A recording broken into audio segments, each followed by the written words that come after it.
624 CE. The Tang dynasty stood at the height of its power. The empire was vast, disciplined, and governed by rules that left no room for female authority. In this world, power belonged to men, and women were expected to remain silent within its shadow. Yet in the same year that imperial banners flew high over Chang'an, a girl was born who would one day bend the structure of that empire to her will. Her name was Wu Zetian. She was not born into royalty, nor raised with the expectation of ruling. She entered the palace at 14 as a concubine to Emperor Taizong of Tang, one among many women whose purpose was to preserve lineage, not shape policy. The palace was not a place of romance but a calculated machine of hierarchy and survival. Visibility meant influence. Influence meant survival. And survival meant learning faster than everyone else. When Taizong died, she was sent away to a convent, erased from political life as tradition demanded. For most, that would have been the end. For Wu, it was only an intermission. She returned to court under Emperor Gaozong of Tang, and as his health declined, she began doing what no woman had formerly been permitted to do: govern. Memorials passed through her hands. Appointments bore her judgment. Policies reflected her calculations. By 690, she did not merely influence the throne, she claimed it, founding her own Zhou dynasty and becoming the only woman in Chinese history to rule as emperor in her own name.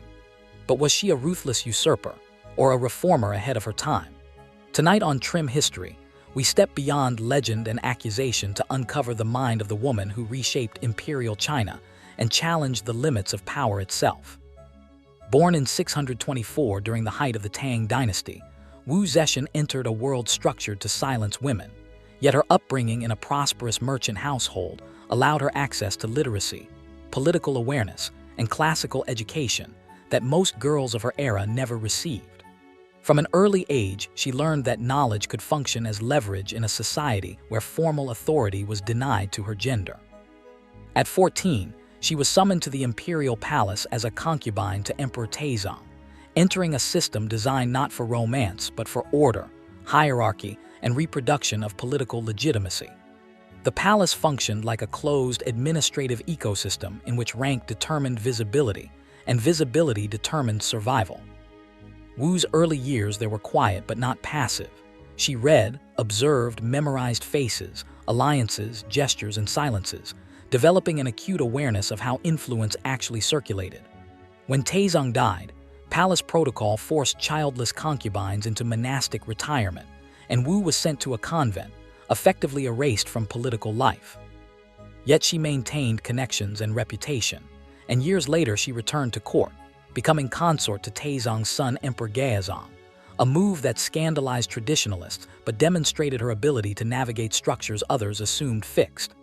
As Gaozong's health declined due to chronic illness, Wu increasingly handled memorials, appointments, and diplomatic correspondence, gradually transforming from consort to co-ruler in practice. Rivals disappeared not through open violence but through investigations, accusations, and procedural removals that kept the court outwardly stable while shifting internal loyalties. By 690, she formalized what already existed, proclaiming herself emperor and founding the Zhou dynasty, interrupting Tang rule and becoming the only woman in Chinese history to reign as sovereign in her own name. Her administration strengthened the examination system, encouraged provincial reporting, reduced aristocratic monopolies on office, and promoted capable officials regardless of family pedigree, creating a more centralized and merit-driven state that many later Tang rulers quietly preserved even after denouncing her. She also used Buddhism to legitimize her authority, sponsoring temples, texts, and prophecies presenting her rule as cosmically sanctioned, thereby counterbalancing ideological resistance from scholars trained in classical orthodoxy.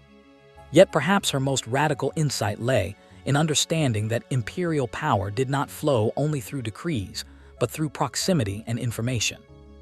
Emperors before her had relied on harems of women whose families formed political alliances, and whose presence allowed constant monitoring of court factions. Wu redirected this mechanism by assembling a circle of male attendants trained not merely for companionship, but for observation, interpretation, and communication. Later writers would sensationalize this network, but functionally it operated as a court intelligence and access system embedded within palace life. Among those who rose early was Zhu Huyi, originally a commoner elevated through patronage and ordained as a monk to legitimize his presence within a Buddhist political framework. He oversaw temple construction, ceremonial projects, and occasionally administrative missions, illustrating how religious symbolism and political authority intertwined under Wu's rule. His eventual downfall after arrogance and conflict showed that closeness to the throne did not equal immunity. Others survived by remaining discreet, but the most influential later figures were Zhang Yizhai and Zhang Changzong, introduced through elite circles and possibly supported by Princess Taiping, Wu's politically astute daughter who herself would later become a major force in Tang's succession struggles. The brothers became intermediaries controlling audiences, drafting decrees, and filtering access to the empress, effectively forming a gatekeeping layer between ruler and bureaucracy. This concentration of influence alarmed ministers who viewed it as both political distortion and moral transgression, yet their efficiency also demonstrated how Wu's model of rule relied on flexible networks rather than rigid tradition. Beyond court management, Wu expanded agricultural registers, supported tax reforms, and invested in granary systems intended to stabilize prices during famine years, measures that strengthened state resilience and reduced regional volatility.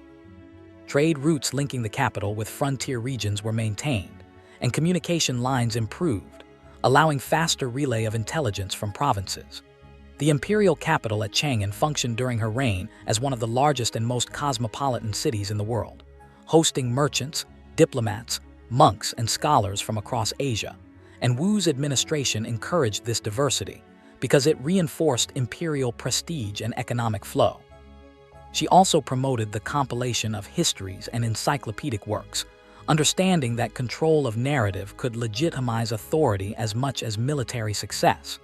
Her court rituals blended tradition with innovation, incorporating symbolic performances that subtly presented her rule as continuation rather than rupture, even while her position as female emperor challenged precedent.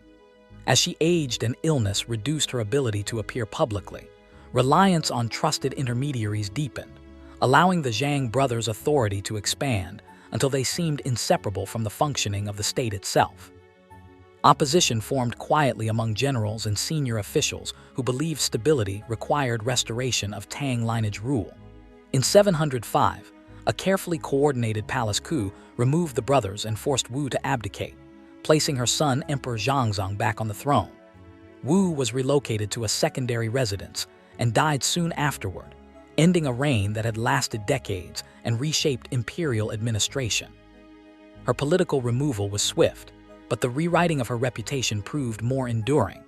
Tang historians, seeking to legitimize restored male rule, reframed her policies as excess, her intelligence networks as moral corruption, and her court as scandal rather than governance. Over centuries, the image hardened, especially in later historical periods such as the Song dynasty, when scholars emphasized moral didacticism and used her story to reinforce orthodox gender hierarchies. Yet archaeological discoveries, inscriptions, and administrative records reveal a more complex portrait. A ruler who expanded opportunity within bureaucracy, maintained territorial stability, strengthened fiscal systems, and governed effectively across a vast empire. Her burial site near Luoyang includes the famous blank stele, a monument without inscription often interpreted as either humility or defiance, allowing posterity to judge her without official narrative imposed upon the stone. Nearby stands the historic White Horse Temple, symbolizing the religious legitimacy she cultivated throughout her reign and the cultural network she leveraged to reinforce sovereignty. The absence of text on her tomb contrasts with the abundance of later commentary about her life, reminding historians that memory can be shaped as much by politics as by fact. Wu Zetian's story ultimately reveals how authority functions beyond gender when institutions permit it, how administrative innovation can outlast political legitimacy, and how historical narratives often reflect the anxieties of those who record them more than the realities of those they describe, leaving her legacy suspended between ruler, reformer, usurper, and symbol of the enduring tension between power and the stories societies choose to tell about it. When Wu Zetian was forced to abdicate in 705 after a palace coup restored the Tang lineage, her political fall was swift, but her legacy proved far more complicated. Later historians, especially during the Song period, painted her reign as moral corruption disguised as authority. Her intelligence networks became scandal. Her reforms became ambition. Her personal relationships became weaponized against her memory. Yet administrative records tell another story. She strengthened the examination system, weakening aristocratic monopolies. She expanded agricultural oversight and granary systems that stabilized prices during famine. She promoted capable officials from modest backgrounds. She maintained territorial stability across a vast and diverse empire.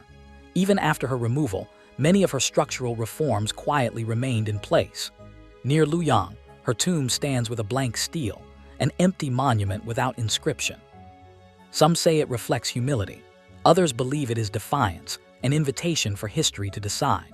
Perhaps it represents something deeper, that power is never judged in its own time, only rewritten by those who follow.